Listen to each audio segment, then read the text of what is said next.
Hills Cop 3 is about Axel Foley looking for a killer at an amusement park. Hey everybody, John Franklin Reviewer, and I'm actually on my final Beverly Hills Cop movie, and then tomorrow I will have the ranking video, so stay tuned for that. So let's just jump right into my likes and dislikes. Well, as always, let's start off with the likes there, and the first thing I gotta talk about is the way this film starts off. One thing before I tell you what happens is, that one thing about these movies is that they all have a really good beginning, no matter if it's a car chase, a jewelry store robbery, or what I'm about to talk about here, which is a really cool shootout at a chop shop between Axel Foley and a couple other Detroit detectives and our bad guy that we're actually going to be following throughout the movie. I really do like this shootout. There's a lot of people that get killed, and of course the bad guys do get out of the chop shop and try to escape, while we get Axel Foley by himself, no surprise,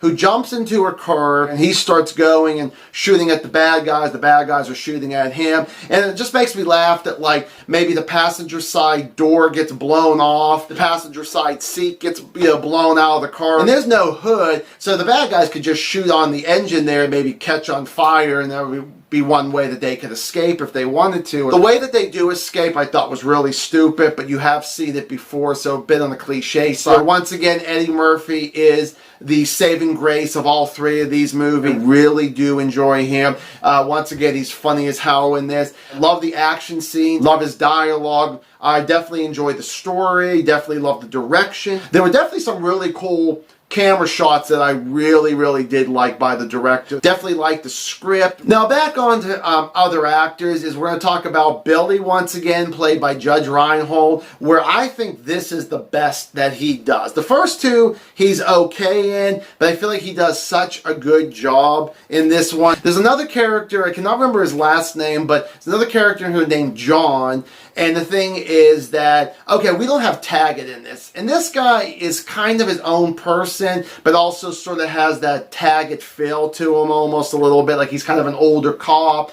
He's just like, Axel's just driving him up the wall half the movie there too, which I really did like about that. And then I want to also talk about our villain, Alice DeWalt. Now, believe it or not, he's the only one I remember. If you haven't seen my review of the other two Beverly Hills Cop movies and you're only checking me out right now, I didn't remember a single villain's name. But this guy, Alice DeWalt, I like this guy because this is something that I wanted to see, at least with the sequel, was seeing the villain a lot. And I like this guy. This guy has his menacing moments. He does have, he's more serious, but I swear to God that there are times that the way he delivers some of his lines are just funny in its own way. He is just villainous, and it's great. I would say he might not be as good as the blonde woman from part 2, but he's still one of these people you're like, I like to see this guy. He's really good. He could be vicious in any way he wants to be, and I do like that. He's pretty slick too. And then the final character that I want to talk about is Axel's boss. Now, okay, I've been keeping these as best I can spoiler free.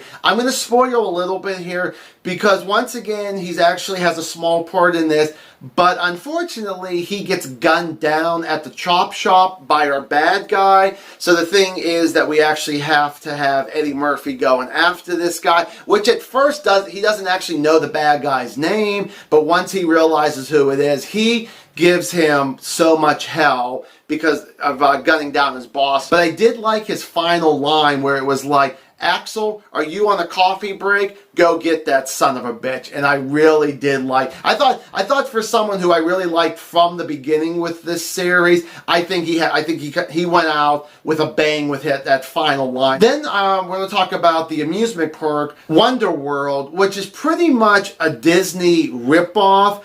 And the final is got to be Act 3. There's throughout this entire movie action galore. There's more action in this movie than the first two combined, and I love it. But Act 3, it really raises that volume. Between 1 to 10, it cranks it up to 11. What happens with all the henchmen. Oh, also, there's a lot of great stunt work in this. Again, more probably in the third act, but I do like a lot of the stunt work that comes up, and I'm just like, this is so glorious. I really, really do enjoy this for what it is. And believe it or not, I actually don't have a single dislike about this movie. I think this is perfect in every way. I love everything about this movie. So their rating for this is going to go 4 out of 4 stars. So Beverly Hills Cop 3. This is a huge recommend from me. Do you actually agree with anything I say? Do you like it at all? Do you like it as much as I do? Do you disagree with me? Do you think this is the worst of the franchise? Give me a comment down below. Thank you guys so much for watching another movie review. And as always,